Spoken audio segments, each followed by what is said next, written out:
Lecture 40 start करते हैं जी कैफ 1 का। लेकिन सबसे पहले एक जरूरी ऐलान करता चलूं,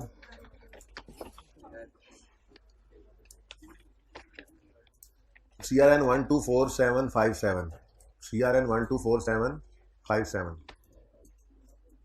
हाइब्रिड में है कोई, अपने को नहीं पता। CRN 122642, 122642। अनीसुर रहमान, पता नहीं है नाम का, बताऊं नाम बताऊं, अनीसुर रहमान। ये दोनों ही सेकंड और थर्ड थे, मैंने तो इनको कुछ नहीं कहना था, बस ये कहना था कि थोड़ी सी कोशिश और कर लें। अच्छा, अब आते हैं फर्स्ट बच्चे की तरफ। आपके बैच में फिजिकल और हाइब्रिड में मदिया सत्तार, कौन है मदिया सत्तार? मदिया सत्तार हाइब्रिड में है। मदिया सत्तार हाथ खड़ा कर, मुझे नजर नहीं आ रहा, अगर हैं तो। हाँ, फर्स्ट पे बैठे हैं। बेटा आप पिछली क्लास में भी यही नहीं बैठे थे? बैच 1 में भी आप फर्स्ट थे, बैच 2 में भी आप फर्स्ट थे? नहीं नहीं नहीं नहीं, ये कोई और, अच्छा वो और स्टूडेंट हो गया। अच्छा, इत्तेफाक से वो स्टूडेंट भी ऐसे ही इसी जगह पे बैठे थे। ओह, ये सीट है फिर टॉपर्स की। अच्छा जी, तो मदिया सत्तार की 3 टेस्ट में एग्रीगेट परसेंटेज है 64%, और ये फर्स्ट है। इंशाल्लाह ये क्लास के बाद में इस महक को मिलने कोई प्रेफरेंशियल ट्रीटमेंट इनको दिया जाएगा कल, एक छोटी सी सेरेमनी। और बाकियों को ये इसलिए सामने अनाउंस किया जा रहा है कि वो भी थोड़ा सा गुस्सा करें अब अगली बार। अभी इश्क के इम्तिहान और भी हैं, ठीक है, और टेस्ट आ रहे हैं, उन पे एफर्ट करें। इंशाल्लाह आप लोगों का भी नाम बजेगा और आप लोगों का भी तूती बोलेगा और आप लोगों को भी बुलाया जाएगा कहीं ना कहीं। नहीं बुलाया जाएगा तो कोई ना कोई सरप्राइज जरूर होगा, ठीक है। So stay tuned, stay tuned, stay making efforts, and देखें 3-4 टेस्ट बाद दोबारा कोई टोटल कर लेंगे, ठीक है जी, सही है। तो वैसे अफसोस किस किस को हो रहा है, काश हम थोड़ा सीरियसली करते टेस्ट, हम आइंदा के लिए अब थोड़ा सा एहतियात करेंगे, ठीक है, चले। अच्छा जी, ऑनलाइन वाले बच्चों को भी मैं उम्मीद तो है क्लास के एंड तक होपफुली लिस्ट मेरे पास आ जाएगी, तो मैं वहां पे भी जो ऑनलाइन बच्चों में जो टॉपर है उसको भी अनाउंस कर दूंगा। लेकिन अगर ना आए तो आपके व्हाट्सएप ग्रुप्स के अंदर वो शेयर कर दिया जाएगा। आते हैं टेस्ट की डिस्कशन की तरफ।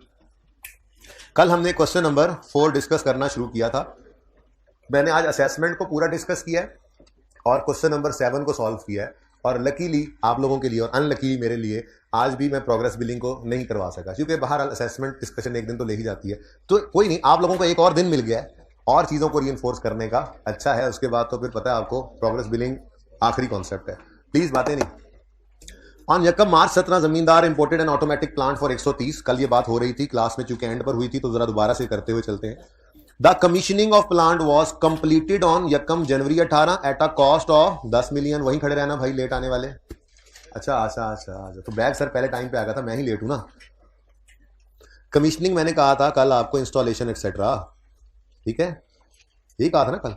ऐसे ही लिखा हुआ था पिछली क्लास में, आपकी क्लास का लिखा हुआ था जो मैंने मिटाया फिर, ठीक है, इंस्टॉलेशन एटसेट्रा। मैं तो कहता हूं आप भी निकल जाते, कोने पे इसको भेजते।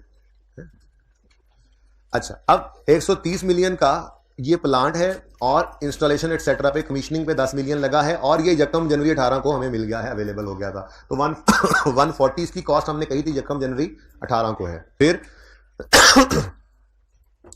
इकोनॉमिक लाइफ 12 साल थी और यूजफुल लाइफ 8 साल थी। हमने कहा था जी 12 साल को छोड़े, हमारे लिए तो रेलेवेंट 8 साल होती है, और वो भी फिलहाल यूज नहीं हुई थी क्योंकि हमने लाइफ को यूज ही नहीं किया था। उसने हमें कह दिया था 20% रिड्यूसिंग बैलेंस मेथड से आपने डेप्रिशिएट करना है, ठीक है जी, तो सही है। फिर हमने आगे पढ़ा तो उसने कहा due to declining demand of product for the product manufactured from this plant, इस प्लांट की जो प्रोडक्ट है उसकी डिमांड डिक्लाइन हो रही थी, इस वजह से an impairment test was carried out on 31 December 21। तो ये हमने कल वर्किंग शुरू कर दी थी, ओपन कर ली थी। 31 दिसंबर 21 पे हमने इम्पेयरमेंट टेस्ट लगाना है। ये ऐसे ही ये कल का लिखा हुआ है, मैंने सिर्फ मिटा दिया सब कुछ ताकि नए सिरे से दोबारा से इसको रिवाइज कर लें, ठीक है। तो सवाल में उसने कहा इम्पेयरमेंट टेस्ट चेक करो है कि नहीं है, तो हम इम्पेयरमेंट टेस्ट लगाने के लिए ये वर्किंग करते हैं। इसका फॉर्मेट बना लिया करो ताकि मैक्सिमम चीजें इसमें आप डाल सको जो समझ में आए। पासिंग मार्क्स तो लाजमी मिल सकते हैं फिर इस तरह से आपको, क्योंकि हर सवाल के अंदर आसान नंबर मौजूद होते हैं। हर सवाल आधा सही करने वाला पर्चे में पास हो जाएगा, क्योंकि उसका सारा पर्चा आधा सही हो जाएगा, ठीक है ना। इसलिए करते रहना है सवाल, रुकना नहीं है। अच्छा, अब due to declining demand 31 December 21 पे खड़े होकर इंपेयरमेंट टेस्ट लगाया और कुछ इंफॉर्मेशन गैदर की।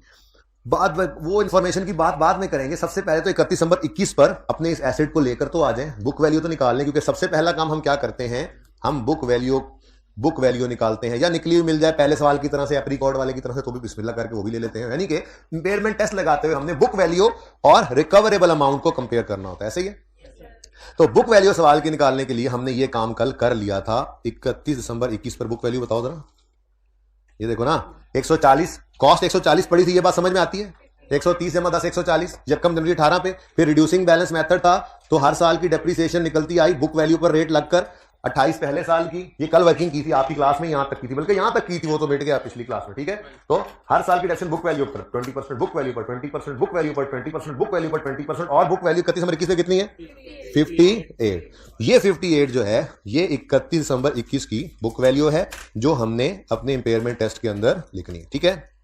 और सही है, चलो अच्छा जी। अब 58 आ गया था, ये कल हमने यहां पर लिख भी दिया था 58, ठीक हो गया, सही है। ठीक है, साथ के बैठ जाए, डिस्कशन में पता लग रहा होता है कि कैसे मार्किंग करनी होती है ना, ठीक है। अच्छा, उसके बाद अब आगे पढ़ते हैं। बुक वैल्यू एसेट 31 दिसंबर 21 पे पहुंच गया, ठीक है। अब आगे पढ़ते हैं। वो कहता है इस दिन इंपेयरमेंट टेस्ट लगाया है और ये इंफॉर्मेशन गैदर की है। The current selling price of similar plant in local market is 50 रुपए and the present decommissioning cost of plant is 2। Decommissioning कहते हैं, मैंने आपको कहा था डिसमेंटलिंग या डी इंस्टॉलेशन, जो भी कह लें। तो cost of removing acid, dismantling cost, cost of removing acid, ये कॉस्ट टू सेल होती है। तो हमने यहां पर fair value 50 less 2 cost to sell किया था, और हमारे पास फेयर वैल्यू लेस कॉस्ट कितनी आ गई थी जी 48। फिर एक जाते जाते बात की थी, वो दोबारा कर दूं। आपके जहन में क्या आएगा, ये पता नहीं कहां से आ गया 0, अच्छा चलो कुछ होगा। आपके जहन में क्या आता है ऐसी बात देखकर कि 50 मिलियन आज की फेयर वैल्यू है, तो ये रेजल वैल्यू क्यों नहीं ली थी? भाई देखें, पहली बात तो ये है कि ये हम खड़े हैं कोई पहला दूसरा तीसरा चौथे साल के एंड पे, ठीक है ना, एक बात। दूसरी बात, अगली चीज को भी मैं रेजल वैल्यू नहीं कहने दूंगा। क्या? The plants net disposal proceed at the end of useful life is 4 million. उसकी वजह यह है कि मैंने आपको कहा था दो चीजों में आपको कंफ्यूजन आएगा। एक ये डिसमेंटलिंग कॉस्ट दे रहा है सर 2 मिलियन, तो ये तो डिसमेंटलिंग कॉस्ट एसिड कॉस्ट में ऐड होती है, ये करें? भाई नहीं, वो तब मैंने कहा था करेंगे ऐड जब वो कहे स्टार्ट में खड़े होकर 140 का हमने ये एसिड खरीदा और 8वें साल के एंड पर डिसमेंटलिंग की इतनी कॉस्ट आए जिसकी प्रेजेंट वैल्यू आज इतनी है, पहले दिन खड़े होकर दे दे तो डिसमेंटलिंग कॉस्ट को एसिड कॉस्ट में ऐड करना, वरना नहीं करना। ये तो 31 दिसंबर पे खड़े होकर हमें वैल्यू यूज निकालने के लिए फ्यूचर कैश फ्लो दे रहा है, मतलब स्टार्ट में खड़े होकर कोई अंदाजा नहीं था इसका, इसलिए कोई रेजल वैल्यू नहीं अज्यूम कर लेनी। या हो सकता है कोई रेजल वैल्यू उन्होंने अज्यूम की भी हो, तो रिड्यूसिंग बैलेंस मेथड है, उन्होंने रेट में उसको इनबिल्ट कर दिया है, हमें उन्होंने नहीं बताया है, इसलिए हमने उसकी बात जो है वो नहीं की। एक बात समझ आ गई, डिसमेंटलिंग कॉस्ट भी और रेजल वैल्यू भी। रेजल वैल्यू भी ऐसे ही है। इस 4 को आपने रेजल वैल्यू नहीं कह देना, इस 4 को रेजल वैल्यू नहीं कह देना, क्योंकि सवाल में कहीं नहीं लिखा हुआ ऑन यकम मार्च 17 एसेट आया, यकम जनवरी 18 पे ये कॉस्ट पे इतनी कॉस्ट पे तैयार हो गया, और उसके बाद हम इस दिन खड़े होकर एस्टिमेट लगा रहे हैं कि लाइफ के एंड पे इसकी रेजल वैल्यू इतनी होगी। अगर ऐसा बोल देता तो फिर कंसीडर करते। खैर ये मसला तो यहां पे होना ही नहीं था, क्योंकि रेजल वैल्यू दे भी देता तो रिड्यूसिंग बैलेंस मेथड तो उसको वैसे हम क्या करते हैं, इग्नोर करते हैं, ठीक है ना, सही है। और हो सकता है उन्होंने कोई रेजल वैल्यू अज्यूम की भी हो, तो उन्होंने कैलकुलेट करते उस फॉर्मूला में डाल दी होगी, हमें जो रेट मिला है हमने उसी को यूज करना है, रेजल वैल्यू को तो हमने परवाह करनी ही नहीं थी सवाल के अंदर, ठीक है। स्ट्रेट लाइन भी होता तो जब तक यहां ना बताता रेजल वैल्यू, हमने इसको रेजल वैल्यू नहीं ले लेना, ये याद रखना, ठीक है। ये तो 31 दिसंबर 21 में खड़े हम एस्टिमेट्स लगा रहे हैं कि फ्यूचर में अगर चलेगा तो इतना मिलेगा, और एंड पे जो है वो इतना कबाड़ियों को देकर 4 मिलियन भी मिल जाएगा हमें, ठीक है ना। तो इसलिए इसको कभी भी रेजल वैल्यू कह नहीं देना, ओके। चले कहां से कहां निकल गए हम। पॉइंट 1 हो गया जी, पॉइंट 1 हो गया। पॉइंट 1 हो गया। पॉइंट 2 में कहता है net disposal proceeds at the end of useful life is estimated at 4 million. ये जब फ्यूचर कैश फ्लोज को लेंगे ना, उसकी प्रेजेंट वैल्यू निकालते हुए, तो आखिरी साल के ऊपर इस 4 मिलियन को भी प्लॉट करना है, ठीक है, भूलना नहीं। Okay, next, the current market risk free rate of interest is. अब मार्केट रेट तो 8 है, अगर यहीं पर चुप कर जाता तो ये 8% ही डिस्काउंट रेट था, लेकिन साथ ही उसने क्या बोला, however an investor would ask additional return of 2% for bearing the uncertainty inherent in such a plant. इस प्लांट के अंदर इनहेरेंट कोई रिस्क ज्यादा है, जिस वजह से इन्वेस्टर 2% ज्यादा मांगेंगे। तो इंटरेस्ट रेट प्री टैक्स लेना है और एसेट स्पेसिफिक लेना है। अगर वो एसेट स्पेसिफिक कोई एडजस्टमेंट बता दे तो हमने उसको लेना होता है, फिर मार्केट को नहीं लेते होते, बिजनेस को नहीं लेते फिर एसेट। और ये लिखा हुआ था, ये कोई ऐसी बात अनहोनी बात नहीं कर रहा हूं मैं आपके साथ, ऐसे आप समझे। यहां पर ना एक लाइन थी, ये आपको पढ़ाई थी, असल में घर जाके पढ़ते नहीं है ना, आपको पढ़ाया था मैंने। ये देखो, discount rate must be a pre tax rate, ठीक है, that reflects current market assessment of time value of money and risk specific to the asset for which future cash flow estimate have not been adjusted. तो risk specific to asset अगर दे दे, plus करने वाला या minus करने वाला आपने उसको एडजस्टमेंट में लेना होता है। अगर अलग से दे दे तो, अगर खुद ही कह देता कि एसिड स्पेसिफिक 10% है और दूसरा 8% है तो 10 ले लेते, लेकिन उसने फनकारी क्या लगाई, उसने कहा मार्केट रेट 8% है, लेकिन अगर एसिड स्पेसिफिक करें इसको तो 2% की एडिशनल एडजस्टमेंट करनी पड़नी है। तो इसलिए हमने एडिशनल रिटर्न, हमने इसको कहा था जी 8 + 2, ये 10% आपने यूज करना है फॉर डिस्काउंट पर्पस। ठीक है, ये बात असल में कल तेजी में बातें हुई थी ना, तेजी में जो बातें होती हैं आपको पता है, फिर वो अगले दिन सुकून से भी होती हैं। ठीक है, यहां तक मस्त जी बोले बेटा, फिर वो यूं कहेगा कि रिस्क कम है, इन्वेस्टर जो है वो 2% कम के ऊपर राजी हो जाएगा, वो अंग्रेजी लिखी होगी ना उस तरह की। ठीक है, अच्छा जी, next, a junior accountant has calculated following net cash flows from operating the plant चलाने से जो नेट, यही तो लेते थे हम कैश फ्लोज। ये देखो, इंक्लूड क्या करो, cash inflows from continuing use of asset, operating asset, और आउटफ्लोज कौन से लो, जो इनकर होते हैं, जरूरी हैं to generate inflows from use of asset. ठीक है, और नेट डिस्पोजल प्रोसीजर एंड, तो यही तो हम लेते हैं, वो उसने करके दे दिया हमें, बड़ी मेहरबानी। हमने कहा जी आपने नेट कैश फ्लोज निकाल कर दे दिया हमें। अब बुक वैल्यू निकाल चुके हैं, फेयर वैल्यू कॉस्ट निकाल चुके हैं, अब वैल्यू इन यूज निकालनी है, और उसने नेट कैश इनफ्लोज हमें निकाल कर दे दिया। हमारा दोस्त कितना अच्छा दोस्त है। ठीक है, तो कितने हैं जी, 11, 7, 3 और 1। अभी उसने कर तो दिया था, लेकिन जब इसको रिव्यू किया था हमें पता लगा इन्हें तो वावई चवलें मारी हुई हैं। However, review of accountants working has revealed the following. Number 1, depreciation of the plant has been included as an outflow.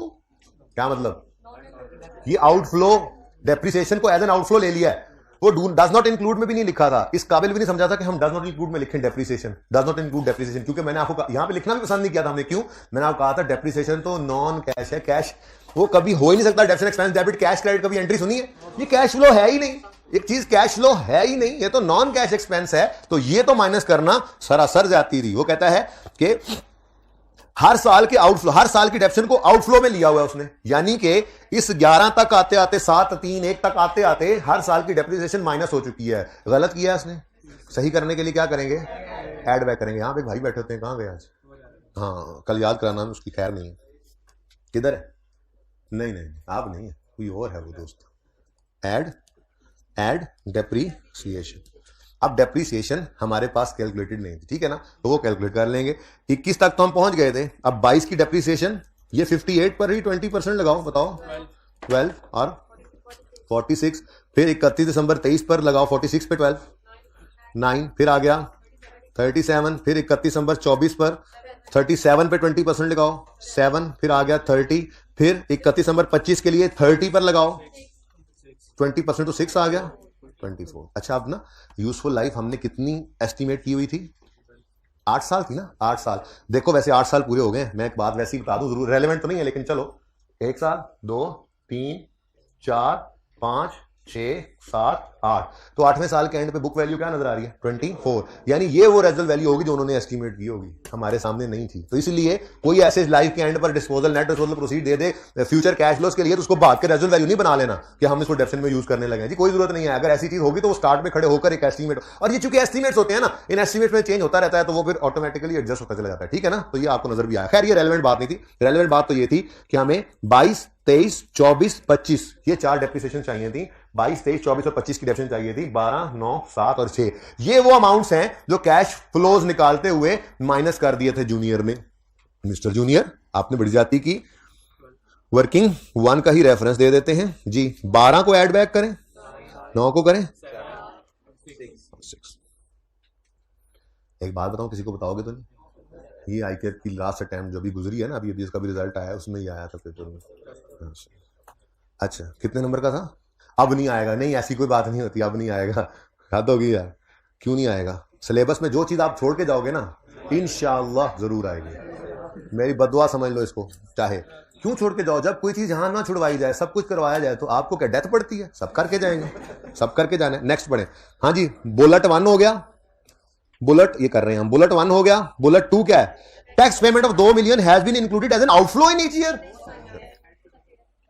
Do not include income tax receipt और पेमेंट, नहीं करते थे इंक्लूड, ये कैश आउटफ्लो नहीं है, इनफ्लो आउटफ्लो नहीं लेना, tax की पेमेंट को इनफ्लो आउटफ्लो में नहीं लेना। वो क्या कह रहा है, आउटफ्लो में 2 million हर साल माइनस कर दिया, क्या कर दिया यार तुमने, माइनस कर दिया, क्या कर दिया यार तुमने, माइनस कर दिया, क्या कर दिया, नहीं ये अकाउंटेंट है, चार्टर्ड अकाउंटेंट नहीं है, कैंसिल करें मेंबरशिप, टैक्स पेमेंट्स, वो बड़े सियाने उन्होंने लिखे होते, आज जूनियर अकाउंटेंट, ठीक है ना, हाँ ये तुम लोगों की बात हो रही, क्या कैंसिल करें बता दो जी, अच्छा रजिस्ट्रेशन कैंसिल करें भाई की जी, टैक्स पेमेंट 2 मिलियन हर साल कर गया था माइनस, हमने कर दिया ऐड। अब ये अंग्रेजी थोड़ी मुश्किल थी, वरना बात वही थी जो हमने यहां पे की थी किसी दिन, ये एक सवाल हमने किया था, मैंने यहां पे आपको समझाया था, वहीं रुकना जरा हजरत, वहीं रुकना जरा, ये तुम्हारा टाइम है आने का।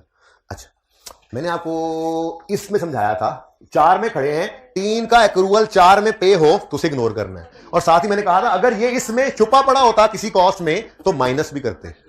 फिर मैंने साथ ही आपको यूं समझाया था, सवाल में नहीं था लेकिन समझाया था कि टेस्ट में आ जाता होता है, ठीक है ना, समझाया था कि जैसे ये इनफ्लोज है और नीचे लिखा हो कि इस इनफ्लो के अंदर एक ऐसी रिसीट पड़ी है जो इनकम तो थी 3 की, लेकिन रिसीव कमा लिया था हमने 3 में, लेकिन रिसीव हुआ 4 में, तो फिर उसको 4 की इनकम में से, इनफ्लो में से माइनस कर देना, सिखाया था ना, ठीक है। अब यही बात ना जरा मुश्किल अंग्रेजी में लिखी हुई थी, सुनो जरा, इनफ्लोज कैश आया फ्रॉम प्लांट इन 22, जो कैश 22 में आया था उसमें पड़ा है रिसीट्स फ्रॉम सेल ऑफ, देखो एग्जिस्टिंग इन्वेंट्री का मतलब क्या है, जो इन्वेंट्री इस वक्त हमारे पास मौजूद है, हम इस वक्त खड़े हैं 31 दिसंबर कितना गया 31 दिसंबर 21 पे खड़े हैं, और इस दिन खड़े होकर एग्जिस्टिंग इन्वेंट्री का मतलब क्या है कि 31 दिसंबर में ये इन्वेंट्री बन चुकी है। अच्छा सिर्फ बन नहीं चुकी है, वो कह रहा है ये जो बनी थी ये सेल भी हो चुकी है, सेल ऑफ एग्जिस्टिंग इन्वेंट्री, इसका मतलब 31 दिसंबर 21 पर ये प्लांट प्रोडक्ट बना भी चुका था और ये हम बेच भी चुके थे।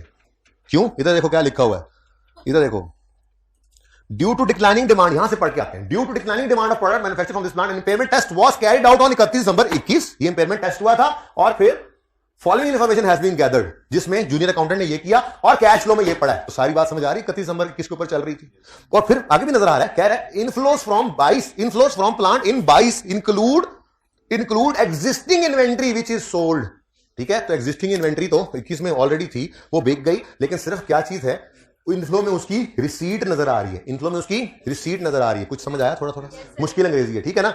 फिर सुनो, inflows from plant in 22 include receipt of sale of existing inventory amounting to 3 million, क्या मतलब 21 की इन्वेंट्री 21 में बिकी थी, लेकिन सिर्फ रिसीट्स उसकी 22 में, देखो मेरी बात सुनो, 22 में कोई इन्वेंट्री बन नहीं जाती कि उसको आप 22 की एग्जिस्टिंग इन्वेंट्री कह लें, 21 में खड़े होकर एग्जिस्टिंग इन्वेंट्री वही होगी जो ऑलरेडी हम प्रोड्यूस कर चुके हैं और वो बिक भी चुकी है, तो ये 21 के साल की सेल थी, सिर्फ 22 की रिसीट में उसके पैसे आए थे, कमा तो ये 21 में ही चुके थे, तो अगर इनफ्लो के अंदर 22 की इनफ्लो के अंदर आपने इसको ऐड कर रखा है तो लेस कर दो इन्वेंट्री, बस इन्वेंट्री लिख दो, जगह कम है, इन्वेंट्री कितना जी 3, ये इसको माइनस कर दो, हर साल नहीं थी, सिर्फ 3 के अंदर पड़ी जी, बेटा 22 की इन्वेंट्री नहीं है, 22 के इनफ्लोज में रिसीट पड़ी है, इस एग्जिस्टिंग इन्वेंट्री के बिकने की रिसीट 22 में आई है, हाँ 22 के अंदर कोई एग्जिस्टिंग इन्वेंट्री, 22 में तो अभी हम गए ही नहीं है, हम तो 31 दिसंबर 21 में खड़े हैं, और इस दिन खड़े होकर वो कह रहा है, मैं यहां से पढ़ा के लाया हूं बात, 31 दिसंबर 21 में इंपेयरमेंट टेस्ट लगा रहे हैं और ये इंफॉर्मेशन गैदर की है जिसमें वो कह रहा है कि 31 दिसंबर 21 की एग्जिस्टिंग इन्वेंट्री है जो सोल्ड भी है, एग्जिस्टिंग इन्वेंट्री भी नहीं रही बल्कि ऑलरेडी जो इन्वेंट्री एग्जिस्ट करती थी वो बिक चुकी है, सिर्फ उसकी रिसीट्स 22 में गई है, तो मुश्किल अंग्रेजी थी, बात वही थी। अच्छा जी, और एक चीज जो भूल जानी है आपने, वो क्या है, वो जो 4 था, ठीक है, वो क्या है, ऐड करना है उसको, नेट डिस्पोजल प्रोसीड, बस ठीक है 4 लिख लो जी, टोटल बताओ 22,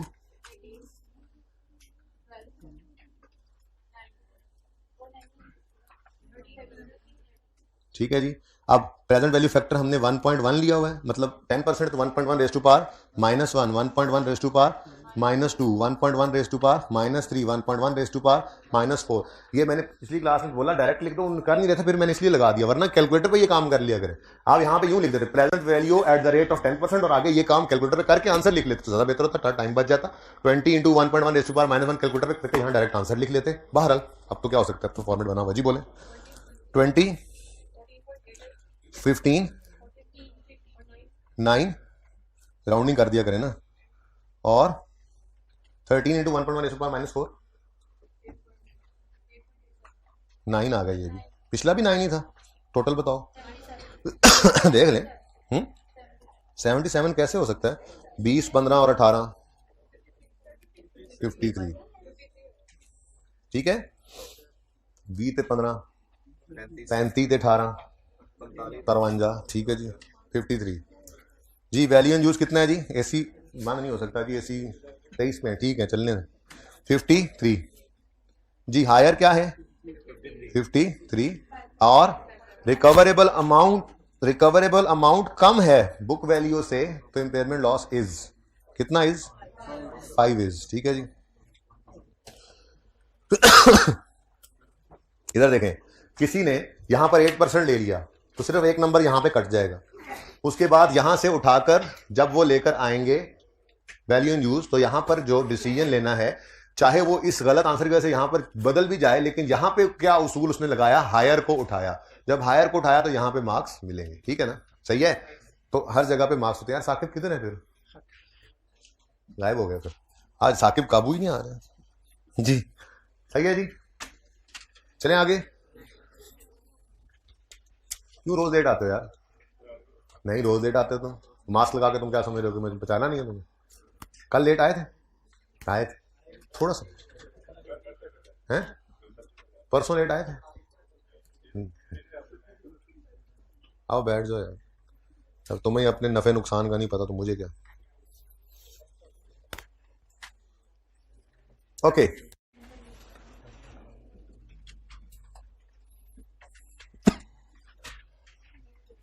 कोई मसला है? क्वेश्चन तो पूछें। चलें, क्वेश्चन नंबर 1, ये बहुत आसान था, ये मुफ्त के नंबर थे। देखें आई कैप का पर्चा भी ऐसा ही होता है, 25-30% आसान, 25-30% मुश्किल, 25-30% बहुत मुश्किल, 10% वो तो छोड़ देना साइड पे। अब वो 25-30% आसान और 25-30% मुश्किल, ये आपके लिए जो एवरेज होता है, ठीक है ना, इसमें तो आपको 60-70% मार्क्स लेने होते हैं। और जो बहुत मुश्किल होता है उसकी लड़ाई हम सीख रहे हैं क्लास टेस्ट के अंदर। लेकिन जब असेसमेंट या टर्म टेस्ट आता है तो फिर बैलेंस करना पड़ता है पर्चे को। आसान सवाल भी होता है, मुश्किल भी होता है। क्लास टेस्ट में तो पिटाई ही चलेगी टॉपिक वाइज, क्योंकि आपको तैयारी कराई जा रही होती है कि अगर किसी भी टॉपिक से मुश्किल कोई चीज़ आ जाए तो क्या होगा, आप कैसे फाइट करेंगे, ताकि आप वो मुश्किल 30% पेपर के लिए तैयार हो जाएं कि उसमें से पासिंग मार्क्स दे सकें। आसान में से तो आपने ले ही लेने इंशाल्लाह, ठीक है ना। तो ये एक आसान सवाल था। रिक्वायरमेंट थी calculate amount of impairment loss if any. तो इंपेयरमेंट लॉस चेक करना हो अगर तो इंपेयरमेंट टेस्ट लगाते हैं, और इंपेयरमेंट टेस्ट में आप दो चीजें कंपेयर करते हैं, बुक वैल्यू और रिकवरेबल अमाउंट, ठीक है जी। ये दो चीजें कंपेयर होनी होती हैं।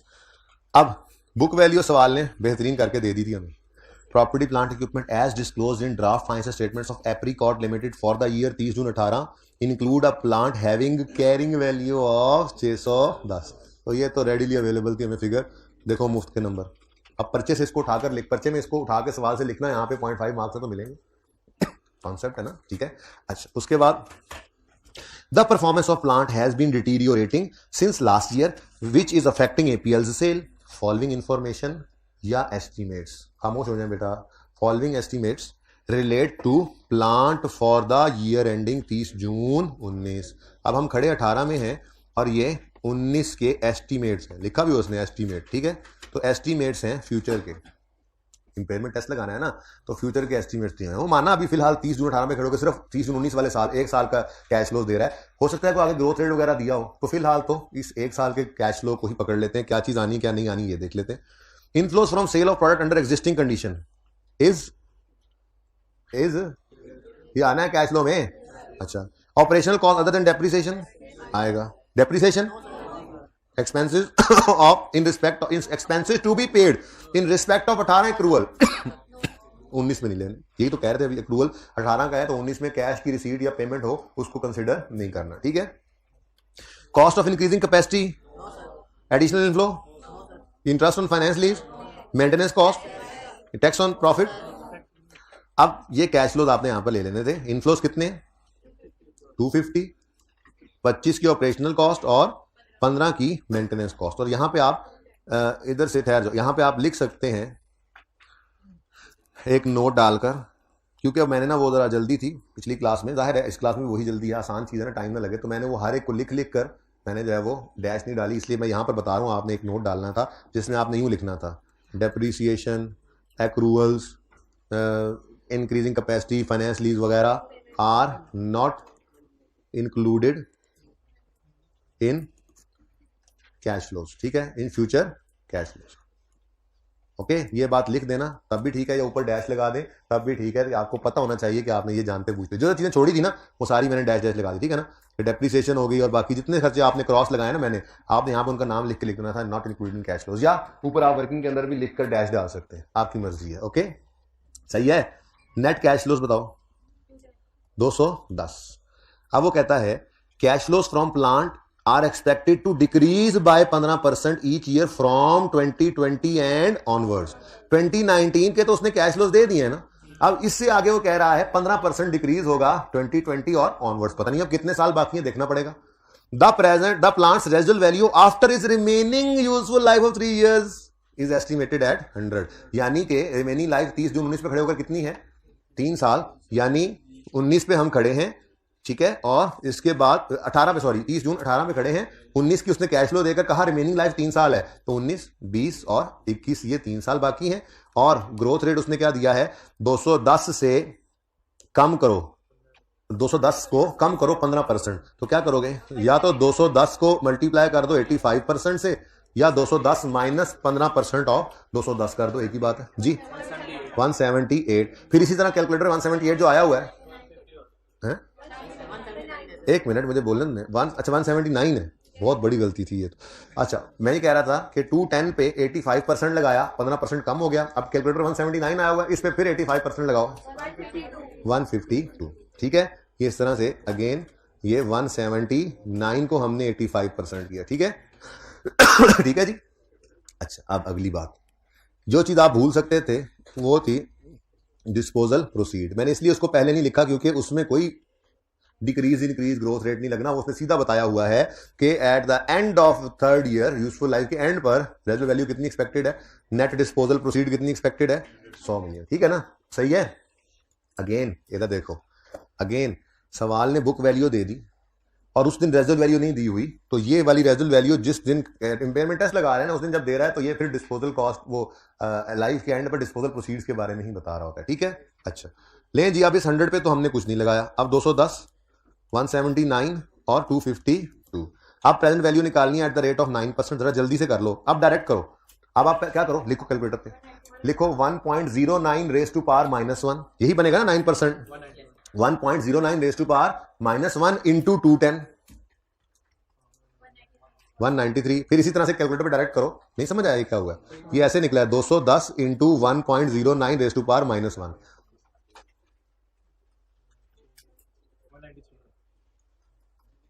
जी। इसी तरह से 179 को करना है तो 1.09 रेज टू पावर -2 का दो, हर चीज सर लिख के बताएं, हमें नहीं वैसे पता, पर्चे में ना लिखो, मैं कह रहा हूं टाइम बचाओ, यहां पे लिख तो दिया present value at the rate of 9%, अब वो वक्त बचाओ। 1.09 रेज टू पावर -2 कितना आया, 151, 1.09 रेज टू पावर -3 195, इन तीनों का टोटल 430, 539, तो ये 539 यहां ले आओ, 5 वर्किंग में, ठीक है, जो भी वर्किंग नंबर हो, 539। आगे fair value less cost sale, the an offer has been received to buy the plant immediately for 570 but APL has to incur following cost. अभी वो ऑफर आई है, ये फेयर वैल्यू के बने, क्या है फेयर वैल्यू, लेकिन उनको एक cost of delivery to customer incur करनी पड़ेगी, कॉस्ट टू सेल है, लीगल कॉस्ट इनकर करनी पड़ेगी, कॉस्ट टू सेल है, cost to reorganise the production process after disposal, ये नहीं आती। मैंने मिसाल दी थी, मैंने आपको कहा था कि अगर दही बनाना नेस्ले वाले बंद कर दें, ठीक है, अब उन्होंने अपने प्रोडक्शन प्रोसेस जो बाकी बच गया है उसको रीऑर्गेनाइज करने के लिए खर्चा किया है, तो वो इस दही बनाने वाले प्लांट के लिए कॉस्ट टू सेल नहीं होगी, क्योंकि तो उनका जो रनिंग ऑपरेशन है, बिजनेस है, वो उसकी रिलेटेड कॉस्ट है, ठीक है ना। तो ये बात यहां पे लिखी भी हुई थी एक्सप्रेसली, जो आप घर पे नहीं पढ़ते। ये कैश फ्लोज फ्रॉम, ये नहीं, यहां एक और था, ये कहां, कॉस्ट टू सेल कहां है, कॉस्ट टू सेल कहां है, कॉस्ट टू सेल विच है, कॉस्ट टू सेल, ये देखिए ये सारी कॉस्ट जो है कॉस्ट टू सेल थी, याद है पढ़ा हुआ, देखो निशान लगे आपकी क्लास। आगे हमने कहा था cost however redundancy and similar cost are not direct selling cost, यानी कॉस्ट टू सेल। अब रिडंडेंसी सिमिलर कॉस्ट की एग्जांपल क्या आ रही? For example where a business is reorganised following the disposal of plant. आपने एक जो है वो प्लांट अपने प्रोडक्शन प्रोसेस से निकाल के बेच दिया, अब उसको रीडिजाइन करना पड़ेगा प्रोडक्शन प्रोसेस को कि उस प्लांट की जगह कोई और प्लांट लाएं या उस प्लांट की अल्टरनेटिव कोई ऐसा काम करें कि उसके बगैर काम चले। जो भी आपने खर्चा किया बकाया प्रोडक्शन प्रोसेस को रीऑर्गेनाइज करने के लिए, तो वो तो आपके रनिंग बिजनेस का खर्चा है ना, वो ऐसे भी कॉस्ट टू सेल नहीं हो सकता। ये लिखा हुआ था किताब में, तो सब कुछ लिखा होता है किताब में, पढ़ना शुरू करें। ठीक है जी, तो 570 फेयर वैल्यू है, -45 -10 -0 भी कर देता हूं, जरा एग्जामिनर को पता लग जाए कि मैंने उसको नहीं लिया। ठीक है, तो 515 हायर हो गया 539 और 71 का इम्पेयरमेंट लॉस। 2 सवाल हो गए। ठीक है, पिक्चर गया लेनी है यार, ले लो।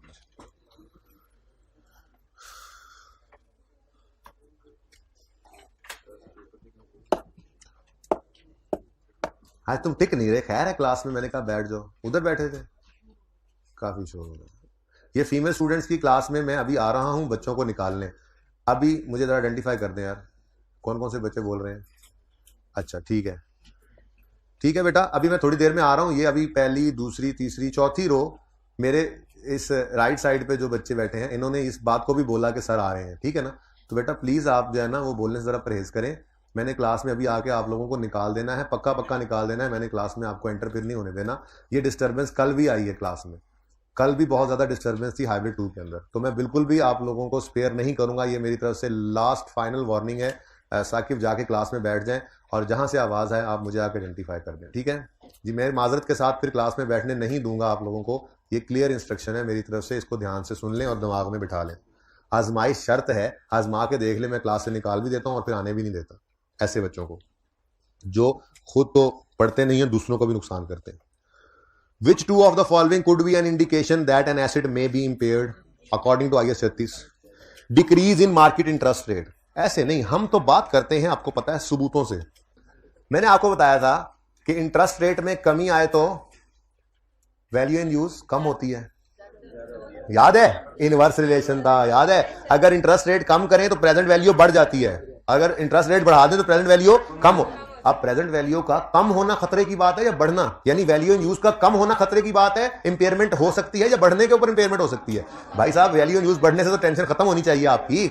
असल मसला कब है? जब वैल्यू इन यूज कम हो रही हो, क्योंकि फिर वो रिकवरेबल अमाउंट की कमी की तरफ कह सकती है और इंपेयरमेंट लॉस आ सकता है। तो वैल्यू इन यूज का कम होना खतरे की बात है, और वैल्यू इन यूज यानी present value of future cash flows कम कब होगी? ओ भाई कम कब होगी? जब इंटरेस्ट रेट बढ़ेगा। ये हमने ऐसे नहीं, ये हमने ऐसे साबित किया था, वैसे नहीं ऐसे साबित किया था। लेट मी ढूंढ, तो 36 है, 36 ही तो है, सॉरी।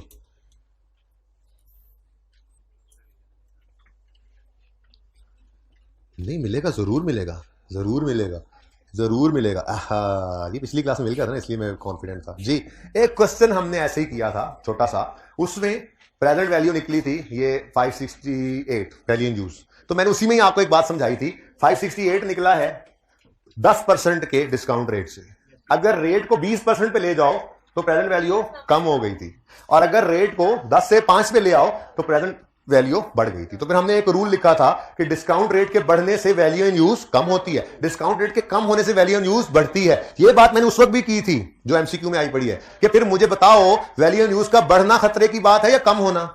कम होना। और वैल्यू यूज का कम होना होगा डिस्काउंट रेट के बढ़ने की वजह से। तो डिस्काउंट रेट का बढ़ना is an indication of impairment. Discount rate बढ़ना is an indication of impairment. यहां पे एक भाई साहब एनक वाले बैठते हैं, आज वो भी छुट्टी पे।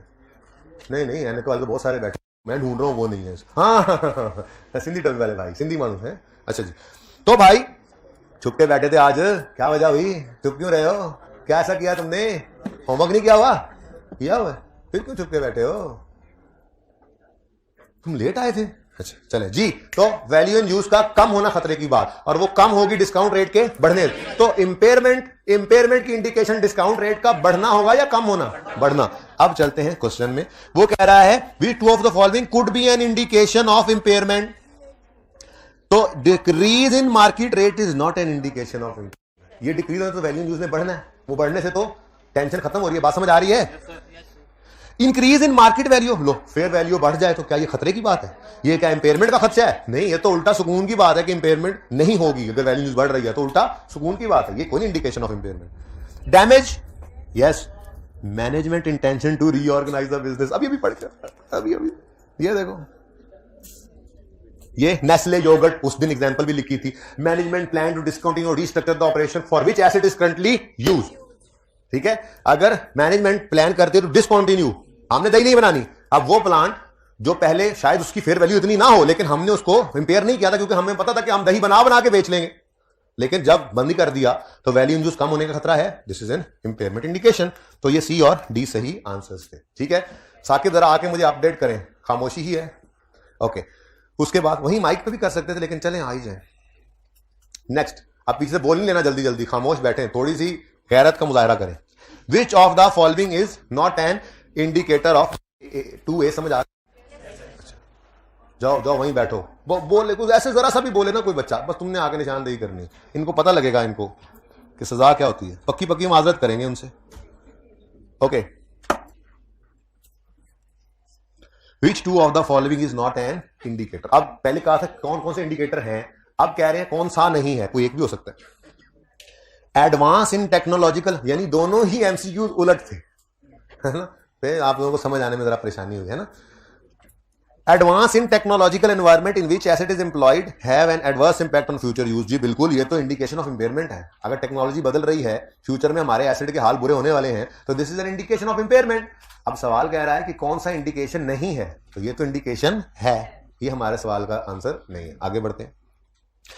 इंक्रीज इन इंटरेस्ट रेट, आगे लिख भी दिया था, चलो बहरहाल इंटरेस्ट रेट के बढ़ने से वैल्यू इन यूज कम होती है, वैल्यू इन यूज कम होती है, तो ये तो इंडिकेशन ऑफ इंपेयरमेंट है। जबकि वो कह रहा है कौन सा नहीं है, तो ये तो है। तीसरा, carrying amount of an entity's net asset is higher than entity's number of share in issue multiplied by share price. ये मैंने पढ़ाया था, समझाया भी था क्लास में, मार्केट कैपिटलाइजेशन ये लिखा हुआ है, ये लिखा हुआ है, जो आप स्टैंडर्ड में भी हाईलाइट कर सकते हैं। स्टैंडर्ड भी हाईलाइट करवाने हैं मैंने किसी वक्त में, ये दो तो अभी पढ़े हैं, 16 अभी 23 पढ़ रहे हैं, 16 और 36, ठीक है, करवा दूंगा मैं इंशाल्लाह। लेकिन अब जो रह गए सो रह गए, जिन्होंने नहीं लिया। अच्छा, company's net assets have a higher carrying value than company's market capitalisation, this is an indication of impairment. ठीक है, तो ये भी इंडिकेटर था। तो फिर रह क्या जाता है, डी। वैसे तो जुगाड़ भी लग गया कि डी रह गया है, ये नहीं था लिस्ट में, तो यही है। लेकिन वैसे आपको बताऊं, वो कहता है जी एनआरवी ऑफ इन्वेंट्री। पहली बात तो यह है, ये IS 36 नहीं है, IS 2 है। फिर वो कहता है इज रिड्यूस ड्यू टू आग लगी और इन्वेंट्री डैमेज हो गई। लेकिन मजे की बात बताऊं, इंपेयरमेंट तो छोड़ो, एनआरवी लॉस भी नहीं आ रहा। सेक लगा थोड़ा सा इन्वेंट्री को, सही जली नहीं, थोड़ा सेक लगा था, जली नहीं, इसलिए अभी भी value is greater than carrying amount, इसलिए अभी भी वो जितने की बनाई थी या खरीदी थी उससे फिर भी ऊपर बिक रही है। तो यहां तो कोई भी लॉस नहीं है भाई, इंपेयरमेंट लॉस, फ्यूचर का गेन ही है अभी भी, तो फ्यूचर गेन को तो रिकॉर्ड नहीं करते होते ना। ठीक है, और वैसे भी ये तो इन्वेंट्री की फेयर वैल्यू ज्यादा पड़ी हुई है। बहरहाल ये भी लग रहा था पहले 3 अगर नहीं है तो यही होना है, लेकिन ये लॉजिकली भी नजर आता है, समझ आता है। ये होमवर्क में करें जी, आप कैलकुलेशन वाला है। ठीक है, और क्विकली क्वेश्चन नंबर 3 को करते हैं। तैयार है? जबानी करना है, कोई टाइमलाइन मैंने नहीं बनानी, इसलिए ताकि आप भी पर्चे के अंदर इससे बचें, टाइमलाइन से टाइम जाया हुआ। ठीक है, अब जबानी काम करते हैं। अच्छा जी सुने इधर, मैं रेंट एक्सपेंस का अकाउंट बना रहा हूं सिंगल, जिसमें दोनों बिल्डिंग्स आएंगी। किसी बच्चे ने बिल्डिंग वाइज रेंट एक्सपेंस का अकाउंट बना दिया 2 साल का, तो भी ठीक है, उसको भी पूरे नंबर मिलेंगे। बस इनकम स्टेटमेंट बनाते हुए फिर हमें रेंट एक्सपेंस को इकट्ठा करना पड़ेगा वहां पे, पर वो तो हमने बनानी नहीं। ठीक है, तो सही है। तो मैं जिस तरीके से कर रहा हूं वो क्या है, दोनों बिल्डिंग्स का एक रेंट एक्सपेंस अकाउंट, क्योंकि रिक्वायरमेंट में उसने ऐसे ही बोला होगा। लेकिन अगर किसी बच्चे ने बिल्डिंग 1 बिल्डिंग 2 अलग अलग बना दिया है, चलेगा, कोई इतना मसला नहीं है, मिलेंगे नंबर। ठीक है, the details of 2 office buildings acquired on rent by Ninja enterprise are as follows on 1 April 16। असल में ना रेंट एक्सपेंस का अकाउंट बनाना है 31 दिसंबर 16 एंड 17 का। पहली बिल्डिंग 1 अप्रैल 16 को एक्वायर की है, दूसरी बिल्डिंग 1 सितंबर 16 को एक्वायर की है। तो एक चीज तो तय हुई कि 1 जनवरी 16 पर ना तो कोई प्री पेमेंट है रेंट की मद में, ना ही कोई पेएबल है। क्यों? क्योंकि बिल्डिंग ही नहीं है। ठीक है, चलो नहीं, अच्छा इसके कोई मार्क्स नहीं होंगे। नहीं, सही बात है, 0 लिखने कोई मार्क्स नहीं है, क्योंकि लिखने ही कुछ नहीं था। ठीक है, अच्छा, ये तो आपको समझाने के लिए लिखा मैंने। On 1 April building 1 was acquired on annual rent of 24 million. Annual है 24, एनुअल है 24। अब क्वेश्चन ये है कि ये एनुअली पे होना है, सेमी एनुअली होना है, क्वार्टरली होना है, मंथली होना है, ये तो सवाल बताएगा। एडवांस में होना है, एरियर में होना है, ये तो अरेंजमेंट और एग्रीमेंट का सवाल बताता होता है। ठीक है, अब सालाना है कितना किराया, 24 लाख। इफेक्टिव फ्रॉम 1 अक्टूबर 17, ये नेक्स्ट ईयर है बच्चों, कोई इंक्रीज आना है नेक्स्ट ईयर में आना है, पहले साल तो सुकून है, 16 में तो सुकून है। 12-20% 1 अक्टूबर 17 से। देखो 1 अप्रैल 16 को ये बिल्डिंग हमने किराए पे ले ली, ठीक है, और अगले साल 17 में इसका इंक्रीमेंट लगना है, फिलहाल इस साल में नहीं लगना। आगे कहता है NE pays rent on half yearly basis in advance, मतलब 6 महीने का किराया उस 6 महीने के पहले दिन, यानी 1 अप्रैल को बिल्डिंग ली, अप्रैल मई जून जुलाई अगस्त सितंबर, इन 6 महीनों का रेंट 1 अप्रैल को, फिर 1 अक्टूबर से अगले 6 महीने शुरू हुए, अक्टूबर नवंबर दिसंबर जनवरी फरवरी मार्च 31 मार्च तक, 1 अक्टूबर से 31 मार्च तक के 6 महीनों का इंटरेस्ट इंटरेस्ट कह रहा हूं, रेंट 1 अक्टूबर को पे होना है। और ये 1 अक्टूबर 16 है, इसमें इंक्रीमेंट नहीं लगा अभी, हाँ 1 अक्टूबर 17 में लगना है। फिर कहां पे पहुंच गए थे, मार्च में, अप्रैल मई जून जुलाई अगस्त सितंबर, इन 6 महीनों का 1 अप्रैल को पुराने वाला 24 मिलियन के हिसाब से, ठीक है, और उसके बाद 1 अक्टूबर को जो 6 महीने का रेंट पे होना है उसमें 20% का इंक्रीमेंट लगना है। ठीक है, मैं कहता हूं बिल्डिंग 1 को पहले पूरा कर लेते हैं। ठीक है, चलें शुरू करते हैं जी। अब हमने 1 अप्रैल 16 को ये बिल्डिंग रेंट पर ली, तो पैसे पे किए 6 महीने के एडवांस में। आखिर 2 वाले भाई समझ नहीं आ रही, अच्छा जी, क्या कितने पैसे पे किए, 24 लाख तो बेटा साल का है, ठीक है। अब मैं 1000 में कर रहा हूं, तो 2400 डिवाइडेड बाय 12 इंटू 6 कर लो, या इंटू 2 भी डिवाइड बाय 2 भी कर सकते थे, ठीक है। ये 1200 पर 6 मंथ है, ये पे करना है हमने, समझ आई बेटा, इंटू, हाँ सॉरी वो मैं बोल रहा था 2 कर ले, अच्छा जी सही है, इंटू 6, ये जरा और क्लियर कर लेते हैं, इंटू 6, ठीक है भाई। ये 1200 पर मंथ, 1200 पर 6 मंथ है, जो 6 महीने के पहले दिन एडवांस में, जिसका मतलब 1 अप्रैल 16 को 1200 पे करोगे। एंट्री क्या करोगे, कैश डेबिट, वेरी गुड, तो बोलो ना एंट्री बोलो, rent expense debit cash credit building 1 1 April 16, फिर ये अप्रैल मई जून जुलाई अगस्त सितंबर, ये हो गए 6 महीने। फिर 1 अक्टूबर 16 को rent expense debit cash credit दोबारा से बिल्डिंग 1 का ही कितना 1200। उसके बाद अगली पेमेंट तो 17 में होनी है, लेकिन एक मसला आ गया, हमने 1 अक्टूबर को ये किराया पे कर दिया, अक्टूबर नवंबर दिसंबर फरवरी मार्च अगला साल भी, तो 31 दिसंबर 16 में खड़े होकर 3 महीने प्री पेमेंट है। मैंने कोई टाइमलाइन नहीं बनाई, टाइम जाया होता है उसमें, ठीक है, पर्चे में कोशिश, हाँ फंस जाओ फिर बना लेना, लेकिन ऐसे क्लियरली समझ आ रहा है आसानी से। तो 31 दिसंबर 16 पर कैरी डाउन बिल्डिंग 1 का, ठहर जाओ, कैरी डाउन बिल्डिंग 1 का है, अलग लिखने की भी जरूरत नहीं वैसे, चलो पर ठीक है जी, 600 नहीं 1200 पूरा लिखो, पूरी बात करना, 1200 है 6 महीनों का इंटू 3 का प्रीपेड, अब बोलो 600, अब कोई मसला नहीं, ठीक है, पूरी बात ठीक है जी, ज्यादा कोई मसला। अब एक्सपेंस बैलेंसिंग निकल सकता है, लेकिन चूंकि मैं सिंगल बना रहा हूं इसलिए दूसरी बिल्डिंग को भी आना है, तो एक्सपेंस एंड पे निकालेंगे बैलेंसिंग। इस बिल्डिंग को पूरा कर दें जी। 1 जनवरी 17 पर सबसे पहले ब्रॉड डाउन आएगा 600, ठीक है। उसके बाद अब अगला कैश कब पे करना है भाई, 31 मार्च तक का किराया ये पे कर दिया था 1 अक्टूबर को, 31 मार्च 17 तक का। अब 1 अप्रैल को फिर अप्रैल मई जून जुलाई अगस्त सितंबर, इन 6 महीनों का 1 अप्रैल को पे करना है जी। वो भी पुराने वाला भाई कह रहे हैं, बिल्कुल पुराने वाला, एक्सपेंस डेबिट कैश क्रेडिट, ठीक है।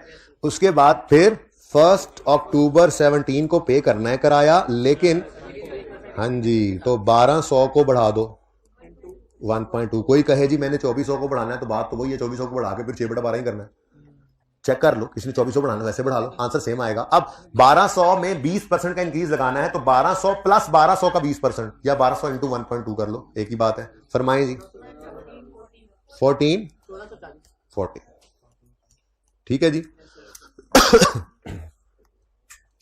एक मसला हो गया, इधर मैंने जगह नहीं छोड़ी, वैसे तो ओपनिंग में ऐड भी कर सकते हैं प्री पेमेंट ही अगर आ गई तो, लेकिन चलो अब जगह छोड़ने को अच्छा है। ओह, ये क्या हुआ, सिफरें आगे पीछे हो गई। अच्छा ले जी, अब कहानी खत्म। 6-6 महीने बाद होना था ना, तो हर साल में 2 किराए पे होने थे, अब ये फिर पे हो गया। अब यकम अक्टूबर को पे जो हुआ है ये फिर साल का है और 6 महीनों का है, जिसमें से 3 महीने हमारे साल में आ रहे हैं, 3 महीने 18 के हैं, वो 18 के 3 महीने क्लोजिंग में प्रीपेड। तो 31 दिसंबर 17 पर कैरी डाउन।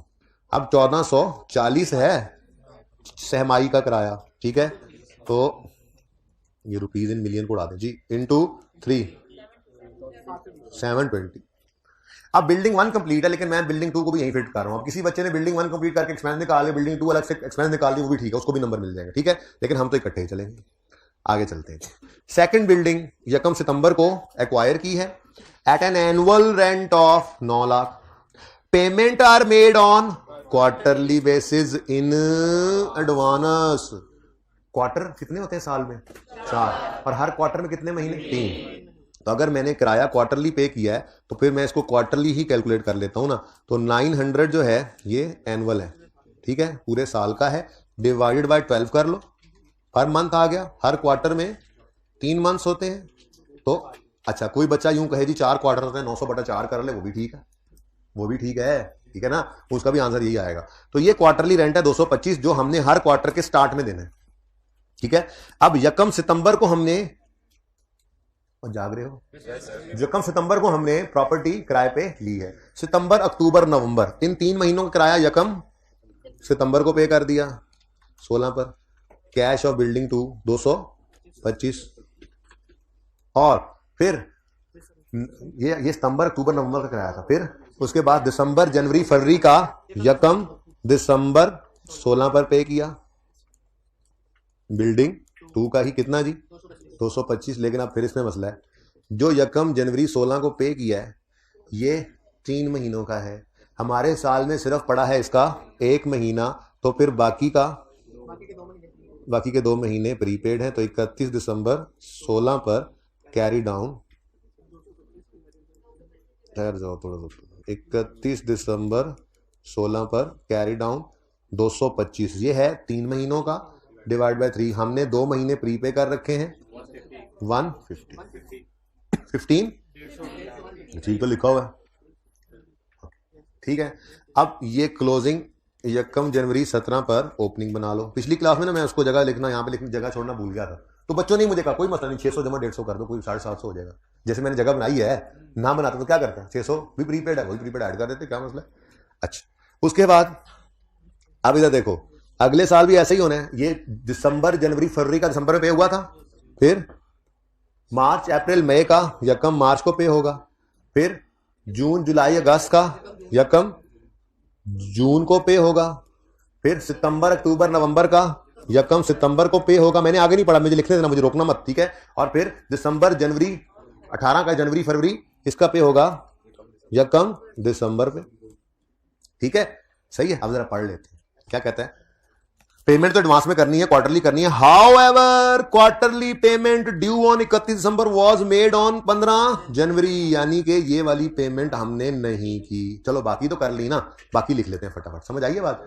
ये पे इस देखो, यकम दिसंबर को जो पे होनी थी वो 31 दिसंबर तक भी नहीं, बल्कि जनवरी अगले साल पे हुई, तो 31 दिसंबर तक तो फिर पेबल ही ना, देख लेते हैं वो बाद में देखते हैं। फिलहाल कैश बिल्डिंग 2 का 225, फिर रेंट डेबिट कैश क्रेडिट 225, फिर rent debit cash credit building 2 का 225, ठीक है। और चूंकि यकम दिसंबर को पहले एडवांस देते थे 3-3 महीने का, वो पे करने की बजाय फोन किया यार पैसे नहीं है, जरा मेहरबानी करो अगले महीने किराया दे देते हैं, कोई मसला नहीं है। तो उसने कहा ठीक है, हो जाता है ऐसे कभी कभार, कैश फ्लो का मसला आ गया, ठीक है जी।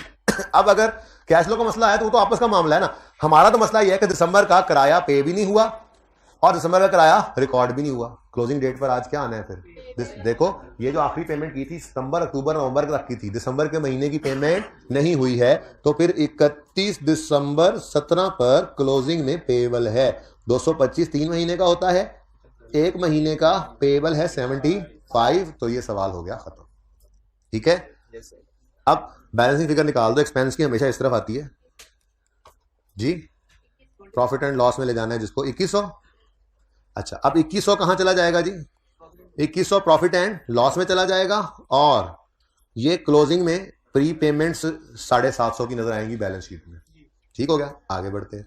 अगले साल एक्सपेंस कितना आया, जो प्रॉफिट एंड लॉस में जाना है बैलेंसिंग फिगर निकालो, 3420। तो अब अगले साल में 75, एक बिल्डिंग का पेबल है ना, 75 आएगा और दूसरी का प्रीपेड नजर आएगा, जबकि एक्सपेंस प्रॉफिट एंड लॉस में 3420 चला जाएगा। ठीक है जी, ये क्वेश्चन नंबर 3 है। डन। तो अलग अलग लिखे हुए हैं, पर लेजर अलग बनेंगे तो अलग अलग ही निकलेंगे। प्रॉफिट एंड लॉस मांगा हुआ है, हाँ चलो वो तो आपने अपनी मुशक्कत की और ठीक है, बिल्कुल ठीक है भाई, बिल्कुल ठीक है, सब सही है। आप जो भी करें वो सही है, आप करें सही कुछ बस।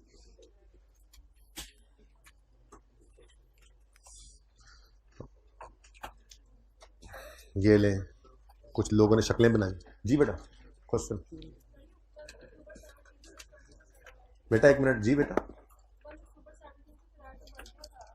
बेटा किधर से सवाल आ रहा है? हाँ, वो 1 अक्टूबर बिल्डिंग 1 का बढ़ा था, कहीं बिल्डिंग 2 में ऐसी कोई बात नहीं लिखी हुई। अलग अलग अरेंजमेंट्स हैं, अलग अलग एग्रीमेंट्स होते हैं, एक नहीं है। आप कैसे कह सकते हैं 1 अक्टूबर को किराया दोनों बिल्डिंग्स का बढ़ा है? कहीं लिखा हुआ? बिल्डिंग 2 के बारे में जो गड़बड़ थी वो उसने बता दी कि हमने किस्त ही पे नहीं की 3 महीने के किराया की जो करते हैं एडवांस में, वो मसला था। फिर उसको अप्लाई क्यों नहीं कर रहे पहले वाले पे? आखिरी किस्त जो ड्यू थी वो बिल्डिंग 2 की पे नहीं हुई तो बिल्डिंग 1 की भी पे ना कराएं, फिर एक जैसा कर लेते हैं दोनों को। अलग अलग बिल्डिंग है ना बेटा, अलग अलग बताया हुआ है आपने, उसको कतन भी एक दूसरे के साथ। सादा सी बात है, effective from 1 October rent was increase by 20, किसका? बिल्डिंग 1 का, जिसके अलग से पॉइंट ही उन्होंने अलग अलग रखा हुआ कि ऐसी कोई मुसीबत आपके ज़हन में ना आए। ठीक है, सही है। अच्छा जी, 1 2 3 4 हो गए, 3 बस सी पार्ट मैंने छोड़ दिया, ठीक है ना। अच्छा, अब 5 जो है ना, 5 ये बच्चों मंडे लिमिटेड मैं वहीं से ही समझाता हूँ। बेसिकली इस सवाल के अंदर आपकी सिर्फ ये एडजस्टमेंट जो थी ये मैंने ज़रा इजी कर ली थी आपके टेस्ट वाले सवाल में। उसकी वजह ये थी कि जिस दिन आपको ये टेस्ट दिया था उस दिन बेसिकली पढ़ाया था मैंने आपको इन्वेस्टमेंट इनकम का कॉन्सेप्ट भी और सस्पेंशन का भी। उससे पहले आपने ये नहीं, सस्पेंशन जिस दिन पढ़ी थी याद है ना, उसी दिन ही हमने वो एंड पे जाकर इसकी भी बात कर ली थी। ये जिस दिन इन्वेस्टमेंट इनकम पढ़ी थी उस दिन जाकर बात की थी सस्पेंशन की भी, रूटीन नॉन रूटीन, ठीक है ना। तो ये जिस दिन पढ़ा था ये टेस्ट उसी दिन था, तो मैंने फिर मुनासिब नहीं समझा था कि इन्वेस्टमेंट इनकम का कॉन्सेप्ट और सस्पेंशन का कॉन्सेप्ट आपको टेस्ट में आए। तो यहां पर आपको नजर आएगा, अभी मैं दिखा देता हूं। तो ये 16, ये जो मैंने सारा कुछ कर रखा है, लेट मी मिटा।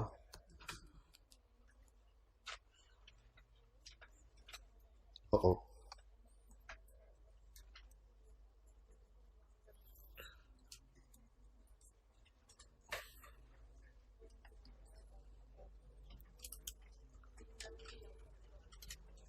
किसे कॉल कर रहे हो हैं? किसे कॉल कर रहे हो? गलती से होगी और हुए जा रही है, अभी तक गलती से हुए जा रही है।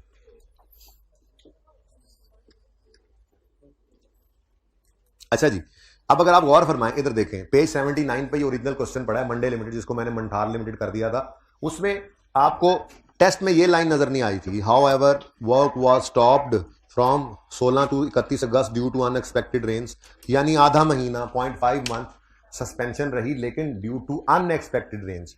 आपको पास पेपर 8 बुलान होमवर्क में दिया था, उसमें लिखा हुआ था यूजुअल रेन्स।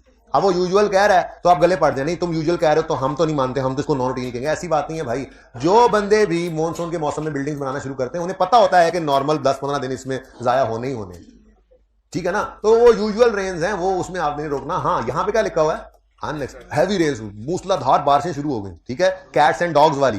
तो वो अनएक्सपेक्टेड रेन्स जो हैं वो आपके लिए हो सकती हैं नॉन रूटीन। तो नॉन रूटीन भी 0.5, ये टेस्ट वाले सवाल में नहीं था। और टेस्ट वाले सवाल में ये बात भी नहीं लिखी हुई थी यहां से, surplus funds were available for loan which were invested in saving account, क्योंकि ये मैंने उस दिन आपको पढ़ाया था जिस दिन टेस्ट था। तो फिर उसका इफेक्ट मैंने इस पे डाल दिया था, मैंने रेट ऐसा कर लिया था कि आंसर फिर भी सेम ही आना था। मैंने वो सोल्यूशन को तो नहीं ना बदलना था, इतना अच्छा तो मैंने, ठीक है ना। तो मैंने 11.775 समथिंग कोई रेट दे दिया था, ये देखो। अब आपने सिंपली क्या करना था, प्लांट की कॉस्ट में बोरिंग कॉस्ट को जब ऐड करना था तो सिर्फ 500 मिलियन को 11.775 करना था और 8 मंथ्स गालिबन निकली थी capitalisation without suspension without investment income, आपने वो ऐड करना था। आपका जवाब बिल्कुल सही था, लेकिन मैं इस सवाल को अब छोड़ता हूं, ओरिजिनल सवाल पे चलते हैं। ठीक है, 2 से 3 मिनट में डिस्कशन करूंगा जितनी हो गई, क्योंकि मैंने आपको क्वेश्चन नंबर जो 7 करवाना है वो क्वेश्चन 7 पिछली क्लास में थोड़ा सा एंड पे तेज हुआ, तो उनको भी वो रिकॉर्डिंग कट करके देनी है, इसलिए मेरा फोकस अब उस पर होगा। ओके, सुनो पॉइंट नंबर, वैसे तो उन्होंने क्या दिया हुआ जी, ओपनिंग यकम जनवरी 18 पर दिए हुए थे। ठीक है, इसके ऊपर बात मैंने कल करने का बोल दिया बच्चों को, ये एक टेक्निकल चीज है जो परेशान करेगी आपको घर पे सवाल करते हुए। ठीक है, कल फिर इसको करेंगे। Point 2 was very simple. On यकम सितंबर 18 a new equipment was acquired by making payment of 70 million to the supplier. An old equipment was also given in exchange to the supplier. तो exchange की transaction की entry आपको पता है, accumulated option हम debit कर देते हैं, एसिड को न्यू की कॉस्ट से डेबिट करते हैं, एसिड को ओल्ड की कॉस्ट से क्रेडिट करते हैं, ये सब कुछ करते होते हैं ना। ठीक है, कैश रिकॉर्ड कर रहे होते हैं। अब वो कह रहा है new equipment was acquired by making payment of 70 million. तो कैश कितने से क्रेडिट हुआ, 70 से। मैंने कहा एंट्री जरा कर लेना, साथ साथ नोट करने की मुसीबत पड़ी हुई, घर पे होमवर्क करना है भाई तुमने, घर पे होमवर्क करना वो अच्छा।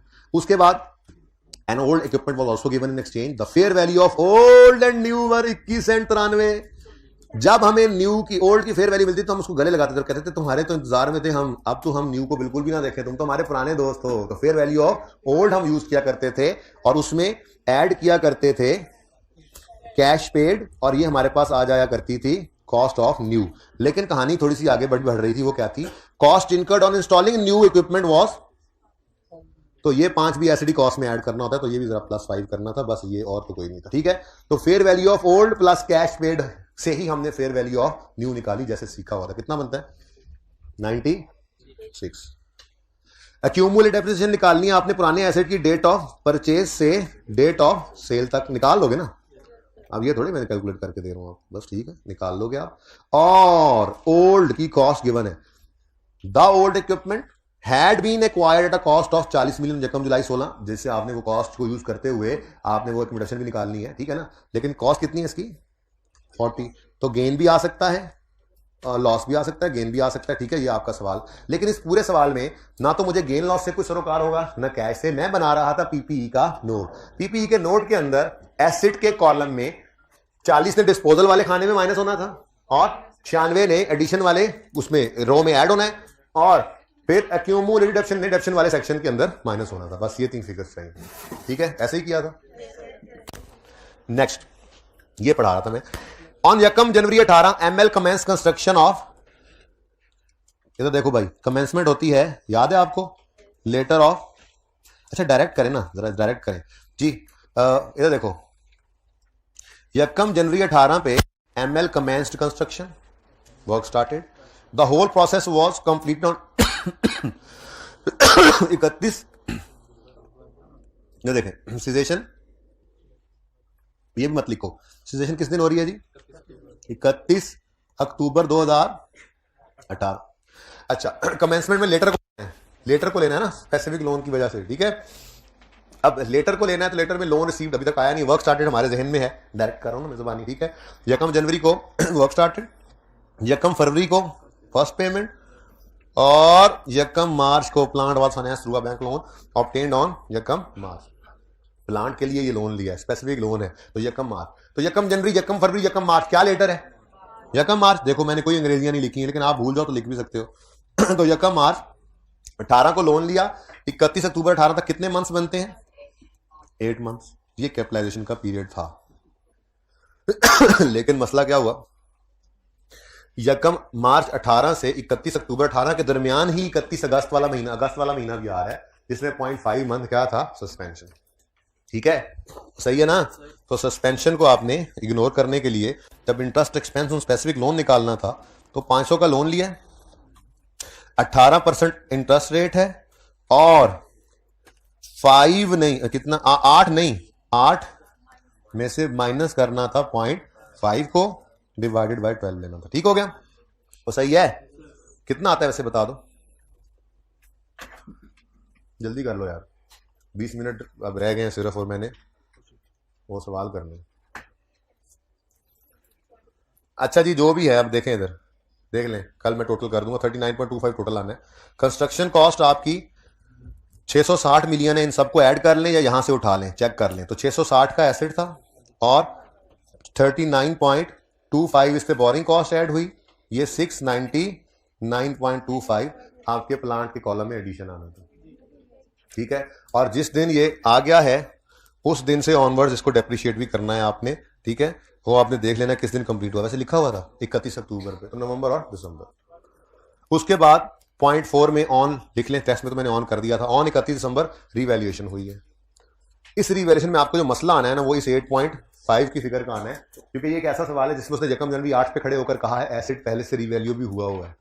ऐसे किसी सवाल में अभी तक हमने नहीं देखा था कि पहले से रीवैल्यू हो और दोबारा हमारे पास रीवैल्यू हो रहा हो। तो ये मसला आएगा कल इंशाल्लाह, इसकी बात भी कर दूंगा आपके साथ, कोई और मसला हो तो भी डिस्कस करूंगा। तो ये आपके होमवर्क में क्वेश्चन है, वेरी इंपॉर्टेंट क्वेश्चन है आज होमवर्क, ठीक है, कर लोगे ना। अब मार्क्स इंटू 1.8 करके कोशिश करनी है, ठीक है।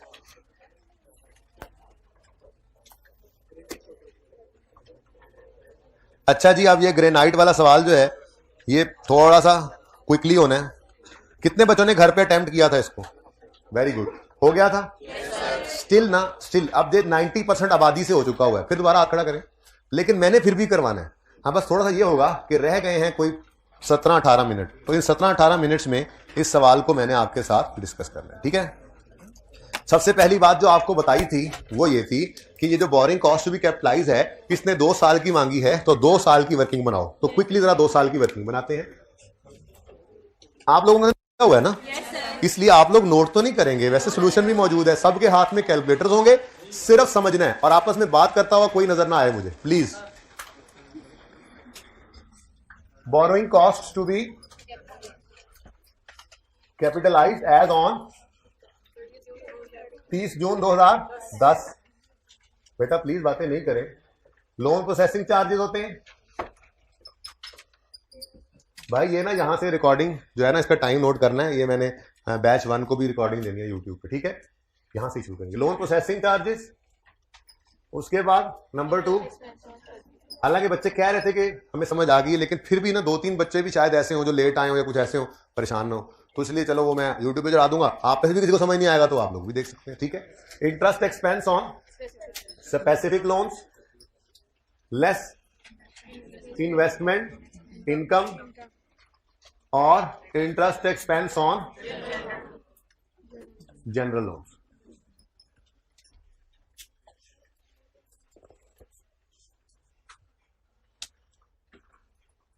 उसके बाद जी यही काम दोबारा, borrowing cost to be capitalise.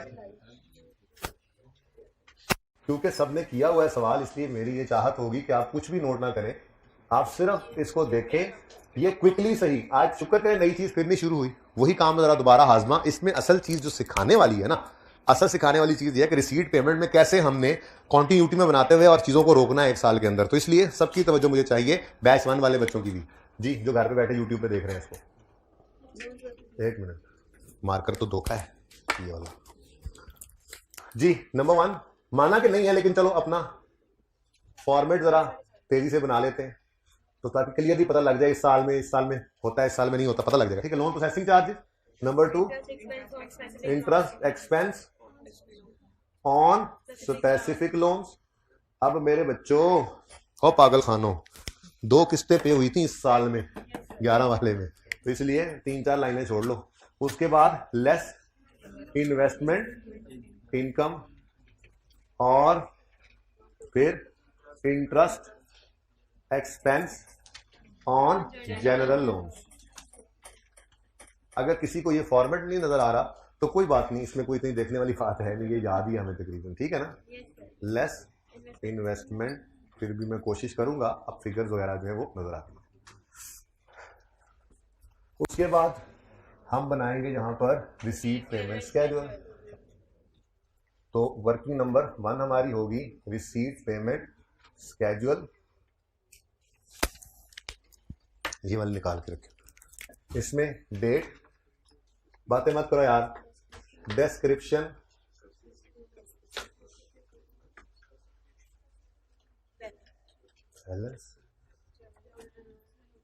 General loans, और स्पेसिफिक। ठीक है जी, चलिए साइड पर, कोई बात नहीं, इनको अच्छा जी, जो पहले वाले रखे हैं। अच्छा जी, अब सवाल शुरू करते हैं, जगा दें सबको, साथ वालों को, अब जाग जाएं, सवाल शुरू होने लगा, फॉर्मेट बन गया।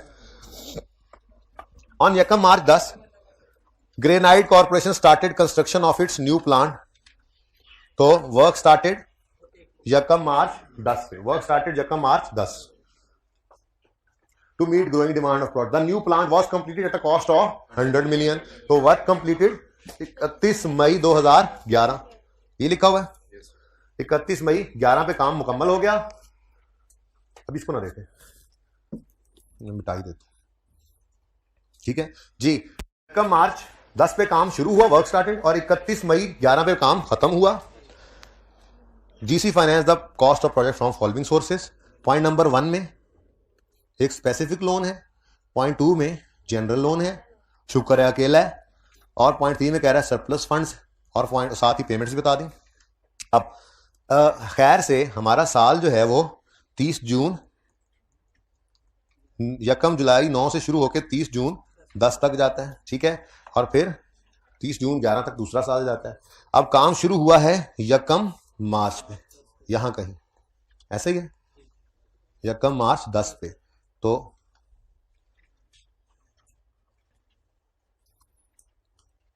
इधर नहीं, इधर ये असल में ये यकम मार्च, तो मार्च अप्रैल मई जून, ये 4 महीने, ठीक है ना, मार्च अप्रैल मई और जून, मैं लिख नहीं रहा, जगह तंग है, ठीक है।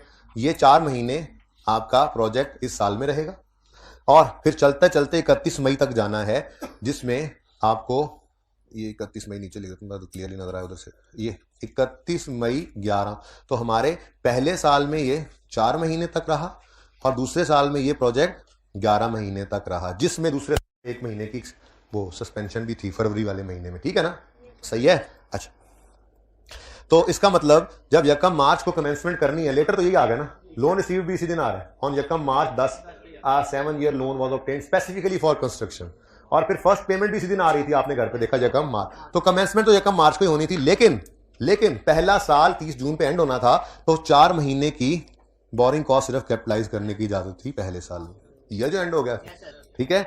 और फिर अगले साल में 11 महीने बनते हैं यकम जुलाई से 31 मई तक, यकम जुलाई 10 से 31 मई 11 तक, तो पहले साल में 4 महीने, ये एंड आ गया, फिर आगे, ठीक है।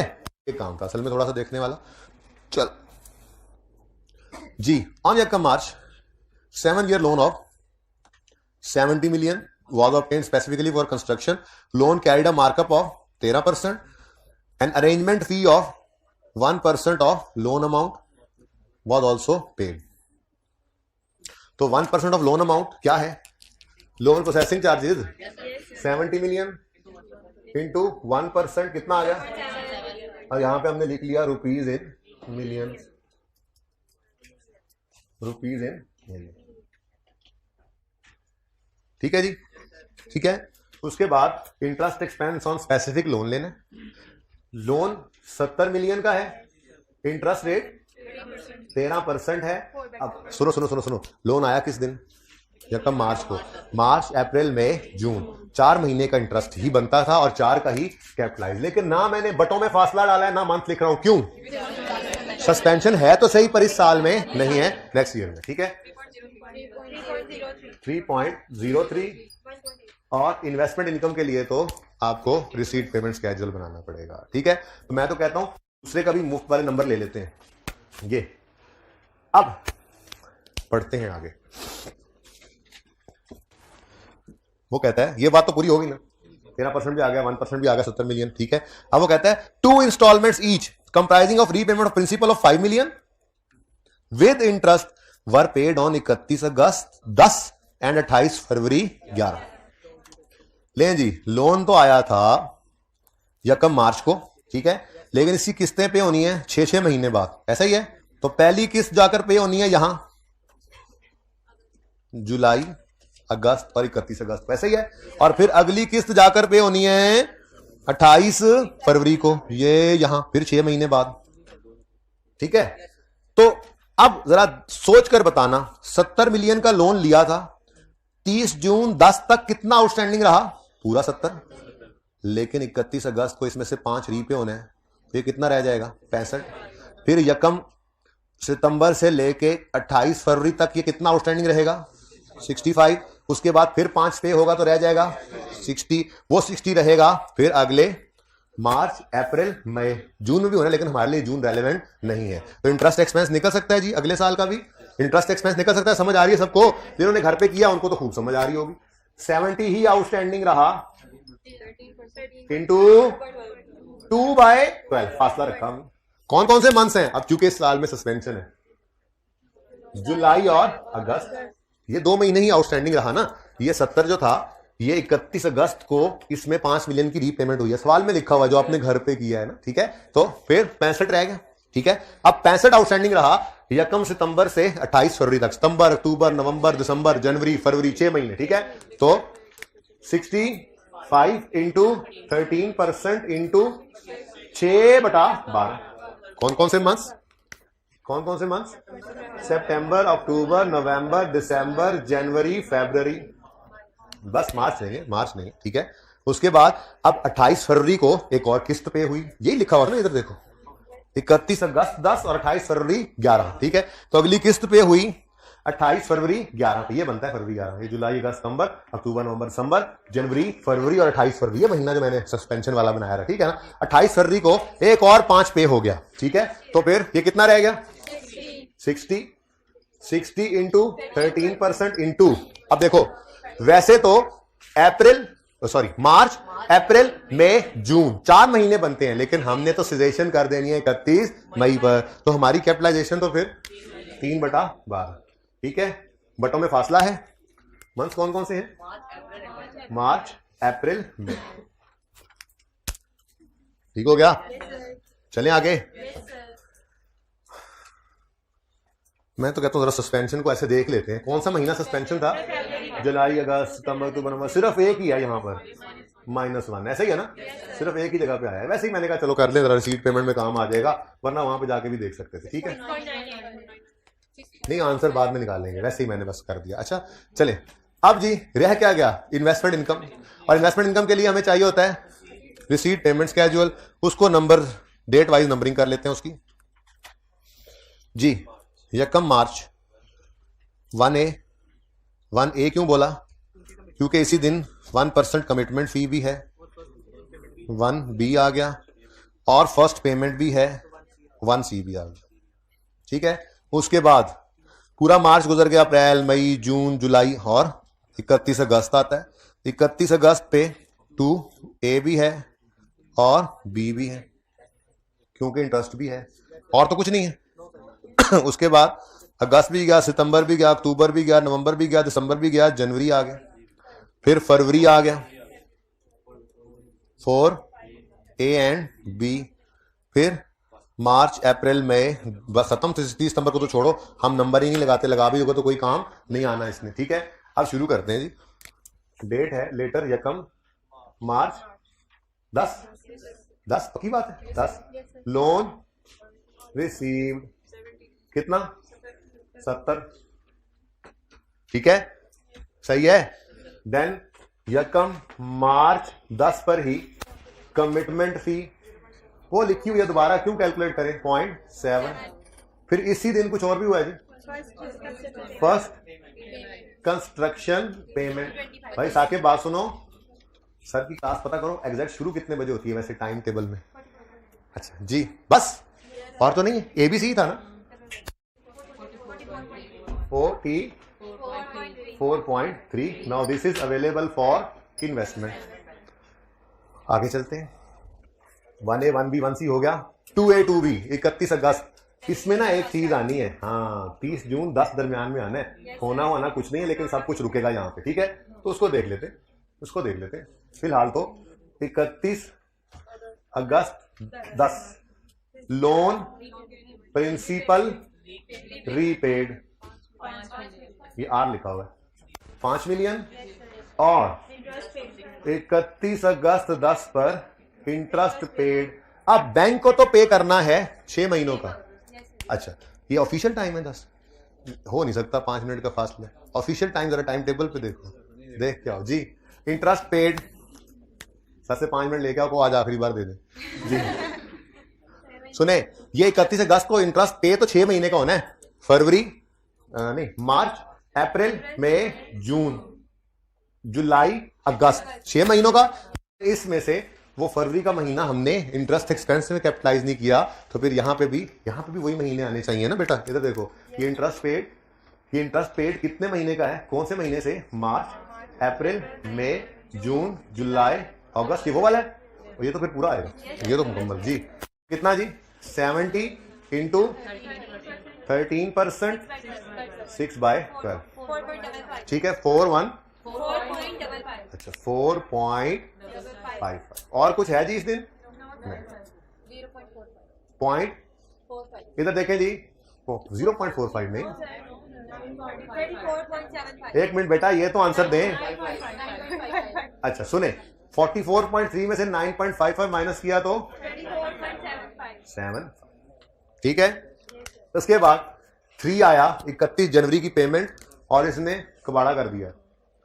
31 जनवरी 11 पर सेकंड कंस्ट्रक्शन पेमेंट आखिरी कर दी उसने, कितने मिलियन, आ जाओ ब्रैकेट में। तो पैसिफिक लोन 34.75 चला गया, और 30.25 तो जनरल लोन से भी पे करना पड़ा, ठीक है। आगे बढ़ते हैं, बस 28 फरवरी पर ये वो वाला इंटरेस्ट है,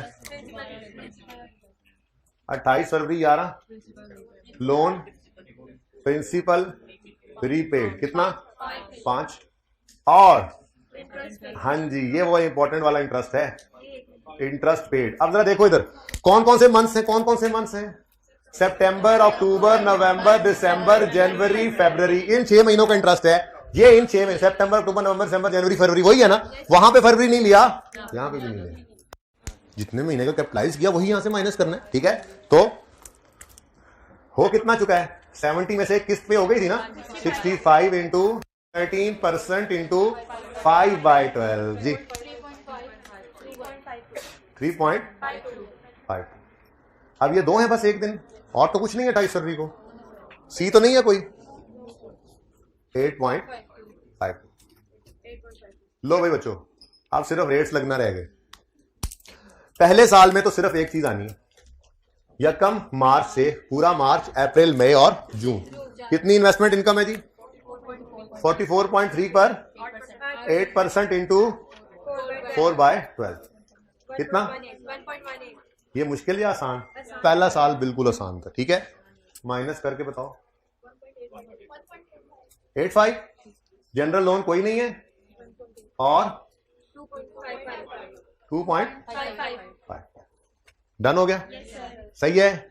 अब अगले साल में आए, अगले साल में एक्सपेंस तो पहले ही निकाल चुके हैं हम, या लोन प्रोसेसिंग चार्जेस नहीं आने, एक्सपेंस इसका निकल चुका है, ये 5.99 डन। अब इन्वेस्टमेंट इनकम की बारी आई, तो भूल ना जाना कि ये 44.3 30 जून पे रोका हुआ था, अब अगले महीने भी इसके देखने हैं, ये जुलाई और अगस्त, 2 महीने मजीद इस साल में पड़ेंगे। 44.3 इंटू 8% इंटू 2/12, कौन कौन से 2 मंथ्स, जुलाई और अगस्त, ठीक है। फिर ये बदल के बैलेंस हो गया 34.75, 31 अगस्त से सितंबर, अक्टूबर, नवंबर, दिसंबर, ऐसे ही है, सितंबर, अक्टूबर, नवंबर, दिसंबर, जनवरी, कितना आया जी, 37 इंटू 5/12, कौन कौन से,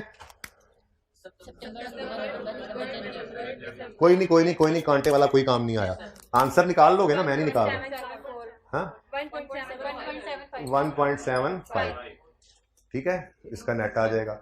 अब रह गई आखिरी बात, जनरल लोन की पेमेंट चाहिए होती है हमें, और डेट चाहिए होती है। पेमेंट है 30.25, रेट की टेंशन ही कोई नहीं थी, एक ही रेट था, क्योंकि एक ही लोन था। GC has running finance facility of 100 carrying a mark of 14%, any additional amount required shall be financed from this। तो फिर कितना रेट है, कोई जरूरत नहीं निकालने की कहीं से, 14% इंटू 31 जनवरी को पेमेंट हुई है, फरवरी, मार्च, अप्रैल, मई, 4 बटा फरवरी कौन कौन से महीने? अरे फरवरी तुम चलो निकलो यहां से, पढ़ेगा। नेक्स्ट 8.52 डेट है 28 फरवरी, 8.52 इंटू 14% इंटू मार्च अप्रैल मई, 3/12। इसमें कोई वो वाला मंथ खतरनाक नहीं आ रहा, ठीक है जी। तो 1.36 और ऊपर वाले का 5. और ग्रैंड टोटल 6.7 नहीं, इसका जवाब दो 7 60। ठीक है जी। होमवर्क में मंडे वाला सवाल है और इसको भी रिवाइज कीजिएगा, वहीं पे रखिएगा। आमिर भाई जिंदगी रही तो कल मिलेंगे, अल्लाह हाफिज। अच्छा जी, ये ऑनलाइन में 125261 ये वही वदीद फुल नेम है, 72% इनके मार्क्स हैं, इन्होंने टॉप किया है। 125261 वदीद ने। अल्लाह हाफिज।